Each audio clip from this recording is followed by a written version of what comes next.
Marc Beckman is here. He was on Fox News this morning. He's in studio with us quite a bit. And he is really the mouthpiece for the beautiful Melania Trump, who has been put through hell, as if Saturday night wasn't scary enough for poor Melania. Now you got this a-hole Jimmy Kimmel on television, who had an opportunity last night to either bury it or apologize, and he doubled down. He doubled down. Even David Axelrod is being critical of Jimmy this morning, and Axelrod is evil. So here he is, my friend Marc Beckman. Marc, good morning, pal. How are you? Sid, good morning. Thank you for having me. How are you today? I'm great. I thought you'd be in studio today. Where were you? I was not invited. I'm very insulted, but I'm happy that you're fired up about Jimmy Kimmel, because certainly I am. You are, and I would imagine that so is Melania. I mean, I've read everything. I've seen all her comments. I read her Truth Social post, and, you know, she's a very elegant, classy lady. She doesn't talk like me, but I think she would if she could, because I think she's really pissed, Mark, really pissed. Well, Sid, I want to ask you a question. Here's my point of view. I think it's time for ABC to fire Jimmy Kimmel. I'm sure you agree, but my question is this. Take the issue of the First Amendment out. Get rid of freedom of speech for a second and think about it just purely as a commercial issue.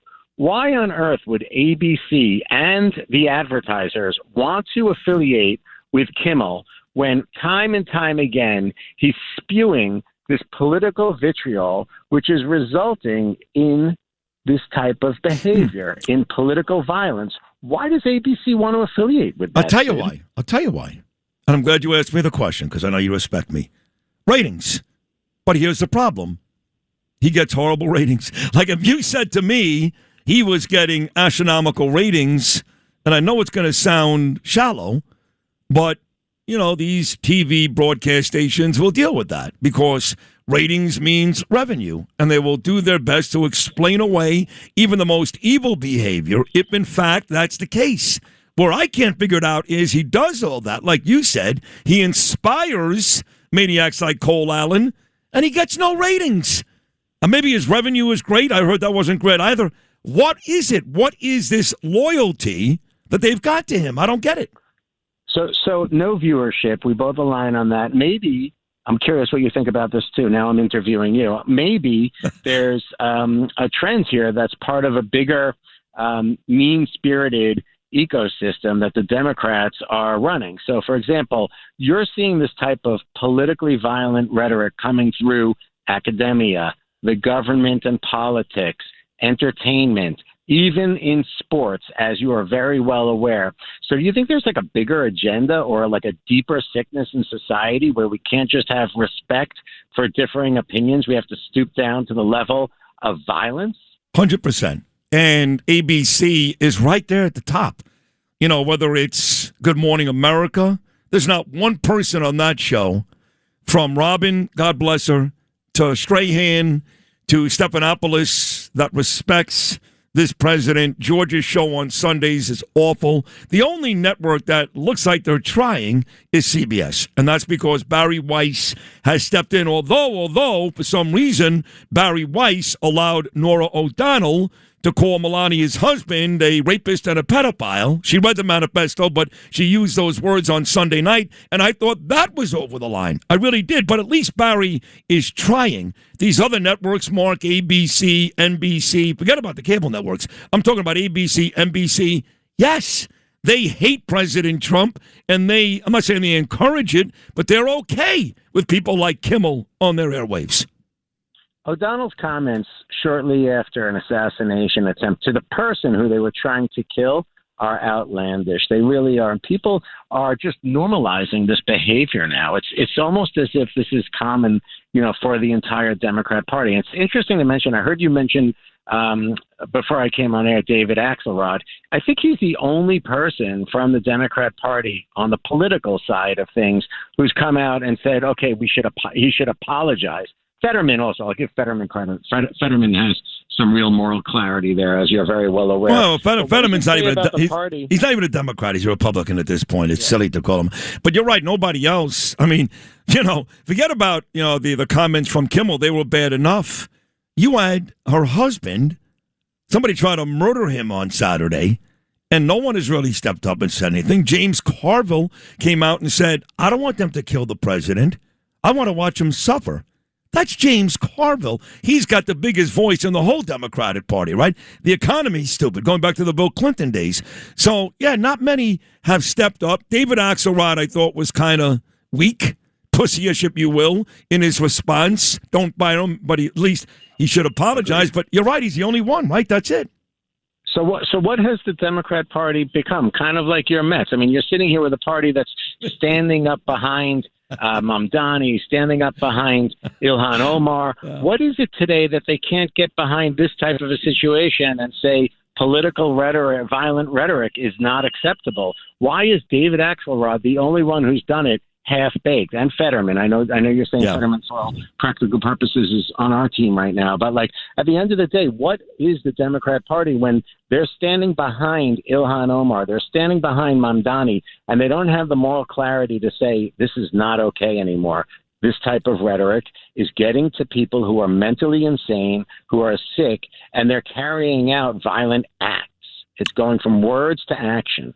I did see this on Twitter a lot yesterday and other social media sites when I was hammering Kimmel and, obviously saying nice things about Melania and President Trump.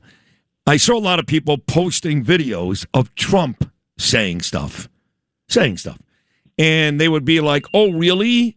This is the guy you're defending when he said this? So not only are you not seeing an abundance of these people come to the defense of Melania and Donald, but you're actually seeing people go on the offense about, well, what do you expect when he talks like this? But, Sid, that's when you got to look at the data. So the Wall Street Journal just put out a report yesterday that showed that political violence from Democrats towards the Republicans has increased so much. It's at a greater level than from the right to the left. And it's trending in that direction. It's been trending in that direction for a while. And that's why I'm suggesting, and the First Lady has come out with this very strong statement, it's time to reconsider having people who are putting this charged, violent type of rhetoric out there, who are influencing people to commit violent acts against politicians. And to your point, it goes on and on. I mean, we're not even talking about Charlie Kirk this morning. It goes on and on and on. It's time to look at the data and say something's got to change in the system. It could start with respect, mutual respect. The marketplace of ideas is it's a good thing for human nature. It's a good thing for mankind, but we're not there right now. We go to the lowest common denominator, and that's what you're talking about. That's what you were seeing in the trenches of social media. What about Trump with this? What about Trump with that? What we need to do is find a leader that can take us above this evil rhetoric and come together with a certain modicum of respect.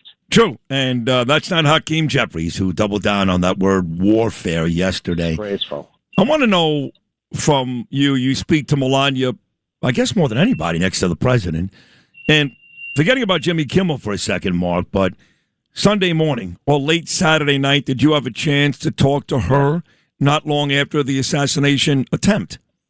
Yes, I did. And it's a great question. A lot of people, actually, Sid, no one has asked me that question. You're the first one. It's a great question. Thank you. And here's what's interesting, and we're kind of breaking news with you right now. First of all, the First Lady was not afraid. She was not fearful.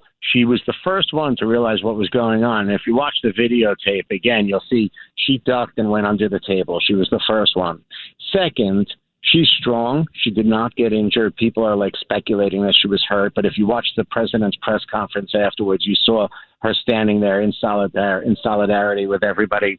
And she's in good shape. She also realizes, Sid, that unfortunately, this type of risk, this danger is now inherent to the role of being First Lady, particularly when you're married to Donald Trump. I mean, they just keep trying to kill this guy over and over and over again. It's insane. And then finally, she is just so happy. She was elated that no one in the room was injured. Everybody was healthy. And that, of course, means a lot to her. So that was her initial feedback that night. You know, she's so high profile, too. She's done some amazing things above and beyond what she did just for kids in Ukraine and all around the world. But speaking at the State Department a couple of months ago, speaking at the UN a couple of months ago, she's done things that no other First Lady have ever done. And she should, because she's beautiful and she's smart and she's terrific. And I'm just wondering if things like this, once again, trying to kill her husband and late night comics making fun of her and her husband, will that detract her from doing some of these very public things that she's done as of late, or does she stay on course to be that First Lady that matters? She's very proud to be First Lady. She's very focused. In fact, in a few hours, she'll be taking Her Majesty Queen Camilla into the tennis pavilion, which our First Lady actually built. She went out, got private funding, and built it. Wow.